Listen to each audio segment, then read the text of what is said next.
አይ አብርሽ እንደው ምን ይሻልሃል ግን ወንድሜ ምን ይሻልሃል? ተጨንቆ በስንት መከራ ሄርሜላን አፈቅርሻለሁ። ሄርሜላም እንግዲህ እግሩ ስር ወድቃ አልቅሳ ተነፋርቃ አብርሽም ተለምኖ ተንበርክካ ለምነው አፈቅርሻለሁ የሚል ቃል ከአንደበቱ አውጥቷል። አሁን እኮ ማለት ነው እንደው ኧረ ፈጣሪ ኧረ እንደው ትዕግስቱን ስጠኝ። አሁን እኮ ወንድና ሴት ተቀያየረብን ጋይስ። ወንድ ነበረ እንደዚህ ሴትን የሚለምን፣ አሁን ደግሞ ሴት ናት ወንድን ተንበርክካ እየለመነች ያለችው። ከተንበረከክሽ አይቀር ለምንድን ነው ቀለበት ያላሰርሽለት? ሽማግሌም ላኪ። ከዚህ በላይ ሌላ ምን ይቀርሻል? ሄርሜላ ሽማግሌ መርጠሽ ላኪና አባቱን ደግሞ ልጃችሁን እባካችሁ ስጡኝ ብለሽ አስለምኘውና አብሮሽ ደግሞ ሄርሚዬ የኔ እናት አንቺ በቃ እስከነ ልጅ የተቀብለሽኛል፣ ከሌሎች ሴቶች የተለየ ፍቅር ሰጥተሽኛል፣ ሌላ ሰው ላይ ያላየሁትን ነገር አይቻለው። ውሸታም ነህ ማርያምን።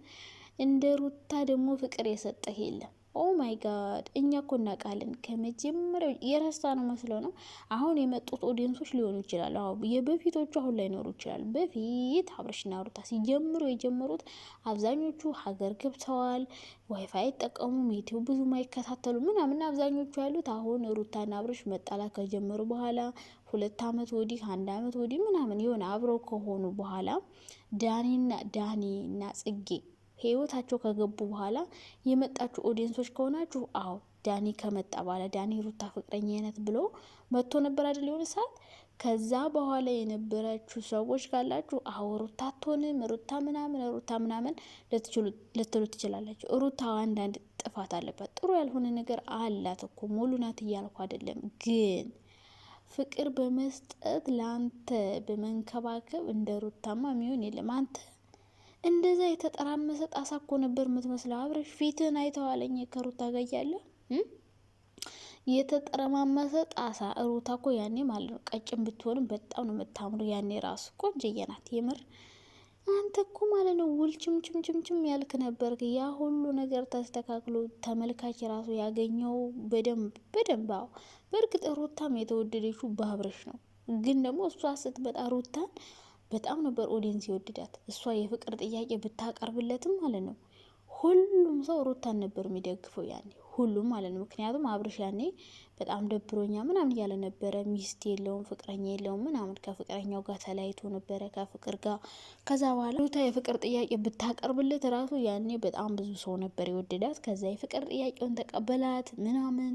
አንተ አብርሽ ኧረ በስመ አብ ኧረ ካዲ ነው ወንድ ልጅ ካዲ ነው። ማርያም ወንድ ልጅ ካዲ ነው።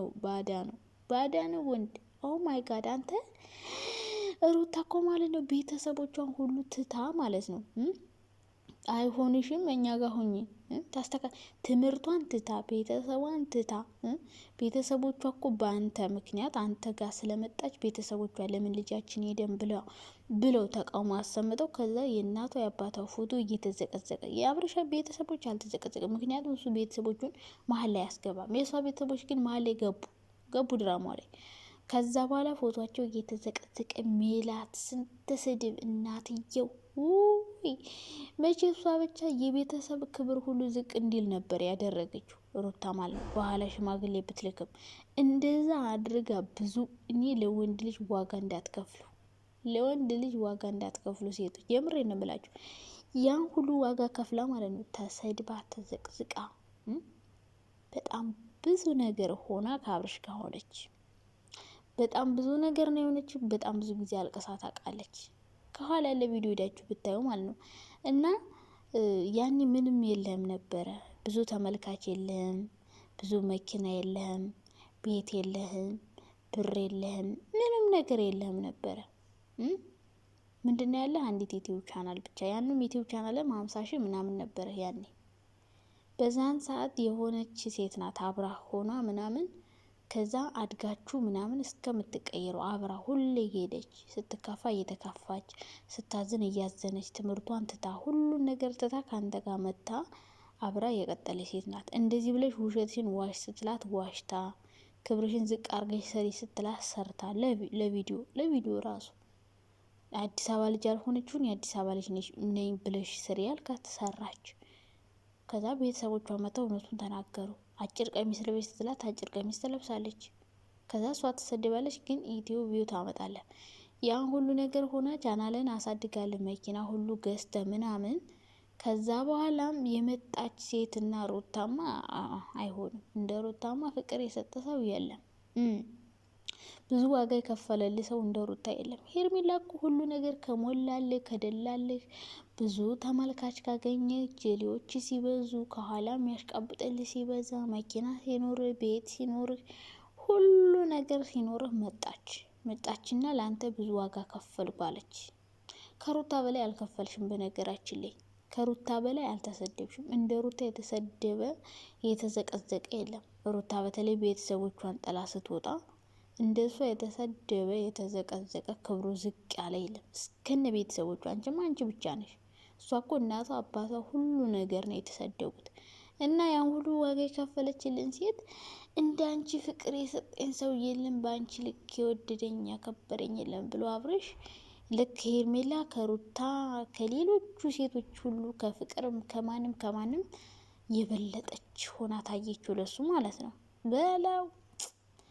አይ ወንዶች ማሸውዳሞ ነገር እኮ ናቸው። ብቻ ለማንኛውም ሩታ ያው ሄርሚን ለማብሸቅ እንጂ አይታ ሰልችታት ነው የተወች። በነገራችን ላይ አይታ ሰልችታት ነው የተወች። ምንም የሚያናዳት ነገር የለም።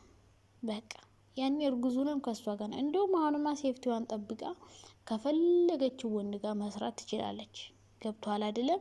አሁን ለሩታ ራሱ ጥሩ ነው። አብርሽ ሄርሚላን አፈቅራታለሁ ለልጄ ስል ነው ሩታ ጋር መሄደው እንጂ እያስገደደች ነው ብለሃል። ከዚህ በኋላ ሩታ ደግሞ ሌላ ህይወት ብትጀምር አንተ ምንም አይነት ተቃውሞ ላታሰማ። አዎ እንዴ ምን ሆነሃል? ሲቀጥል ደግሞ ማለት ነው ሩታ ደግሞ ሌላ ህይወት ከጀመርሽ አብርሽ እንግዲህ ሄርሜላን አፈቅራታለሁ ብሏል። ከሄርሜላ ጋር ሊቀጥል ነው። ስትጀምሪ ደግሞ የማይሆን ሰው ጋር ትጀምሪ። ይሄ ዳኒ ሜሪ ምናምን የሚባሉ ትርኪ ምርኪ በህይወትሽ አያስፈልጉሽም። አብርሽ ኖረም አልኖረም ዳኒና ሜሪ በተአምር የማያስፈልጉሽ ሰዎች ቢኖሩ እነሱ ናቸው።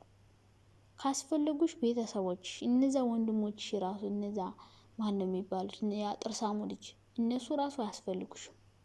ፈረንጁ ራሱ አያስፈልግሽም። አስመሳይ ነው። በቃ ዩቲዩብ መሸቀል ነው የሚፈልገው። ሁሉም ሰው አያስፈልግሽም። አንቺ ራስሽ በቂ ነሽ። በቂ ነሽ። የሆነ ሰው ደህና ሰው ጋር ቪዲዮ ደስታ አይሆንም። ከደስታ ጋር አትሁኑ።